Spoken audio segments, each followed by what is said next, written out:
I had the opportunity to engage with Honorable Prime Minister a couple of years back, 2 साल पहले, where we met to discuss about tourism and travel के अंदर में क्या opportunities हो सकती हैं.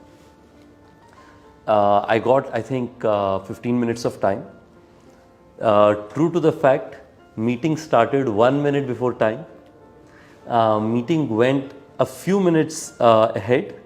But that 15 to 20 minutes was undivided discussion on travel and tourism. It felt to me as the Prime Minister understands and thinks about travel and tourism only, even though I know that he has probably 1,000 other things to deal with. So very deep ability to have attention and not just macro conversation, right? Generally, आपको लगेगा कि if he is the Prime Minister of the world's second biggest country and the world's largest democracy, he would only be thinking 30,000 feet above, but he can have discussions which are right down at the absolute ground level, and let me give some examples on it.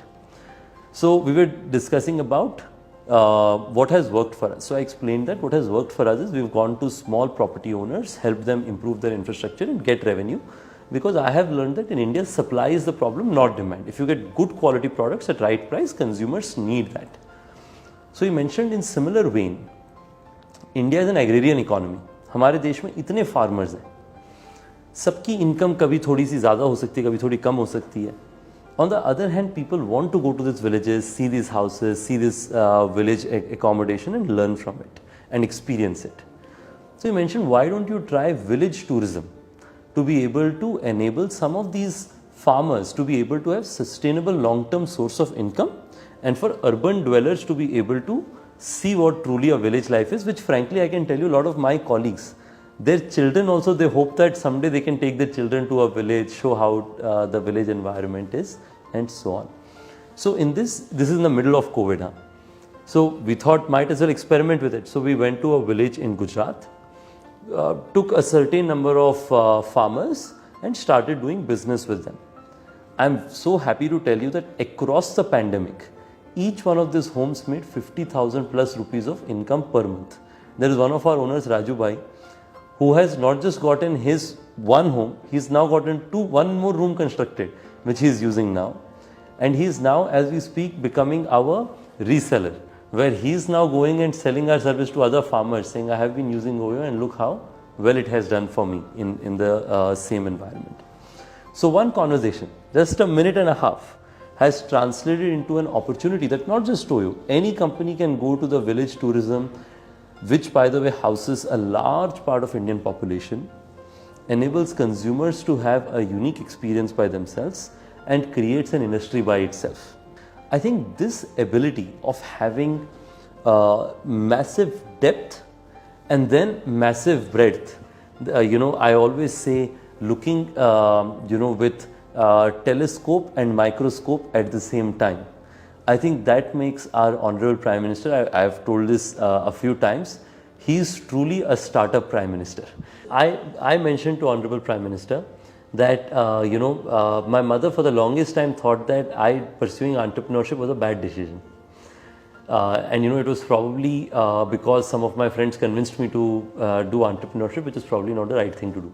The first time when the Prime Minister talked about me in Startup India, I think my mom sent me a message, you must be doing something right, of course in Hindi. So I was telling our Honorable Prime Minister that while there are many professional growth that startups in India have benefited by his policies, but I have personally also benefited because my mom is now okay with me to pursue entrepreneurship. I think also I have seen this not just with ourselves, I have seen this with other industry leaders also. So I have seen, for instance, he can, we just discussed about travel and tourism. He has the same ability to discuss with same level of depth in any industry. So I have seen him having a discussion about data center का expansion कैसे होगा, renewable energy में right from solar से लेकर के ethanol में location कौन सी होगी, उसका जो raw materials हैं जिससे पैनल्स इंडिया में मैन्युफैक्चर हो सकें, उसके लिए क्या ज़रूरत है, PLI में एट अ कंपनी लेवल कैसे बेनिफिट लेकर के आए. आप जब इंफ्रास्ट्रक्चर के बारे में इंडिया में सोचते हैं, आप सिर्फ रोड, रेलवे, हाईवे यही सोचते हैं. But I have seen that whenever I have been in, generally हमारी मुलाकात इंडस्ट्री ग्रुप्स के साथ होती है, So I've seen in industry groups you'd have discussion about consumer electronics. Like for example, India this year will be probably the biggest single country of consumer electronic manufacture.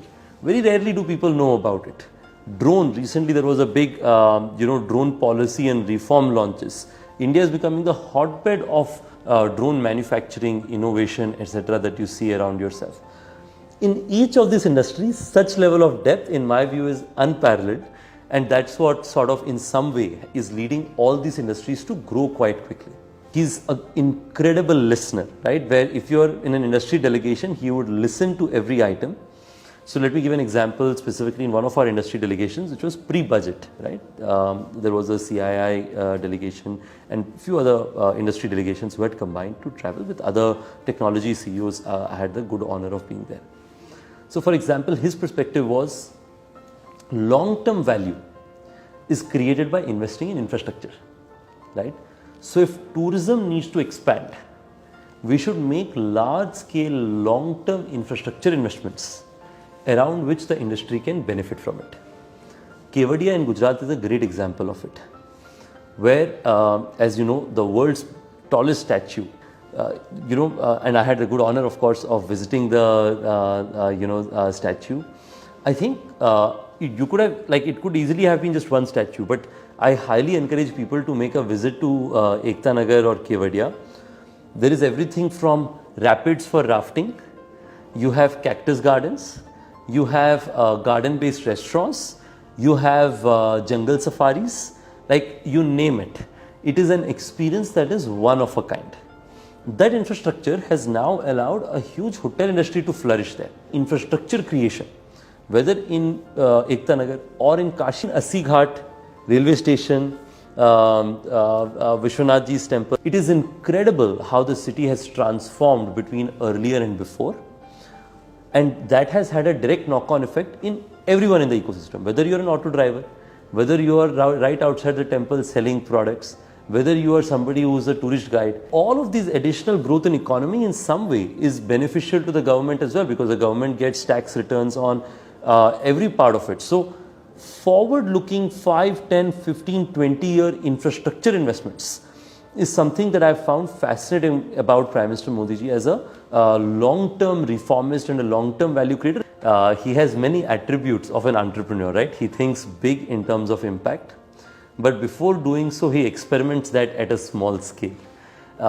His ability of being able to look at large-scale initiatives, but then tracking its execution very closely. So, just for example, why, Startup India is one enabler, but it doesn't happen, like 100 unicorns don't get created out of one initiative, right? So there were quite a few things, all had to come together for us to be here. And I can tell you that the world and even Indian own entrepreneurial ecosystem and our talent is in surprise about how have we been able to get there.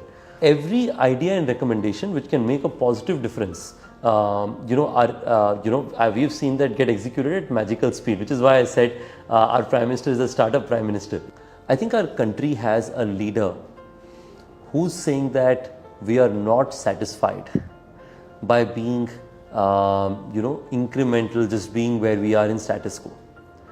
We are a country where we have 1 billion plus people with an aspiration and inspiration to be the best in the world and the largest in the world. In economy, in startups, in unicorns, in jobs, and so on.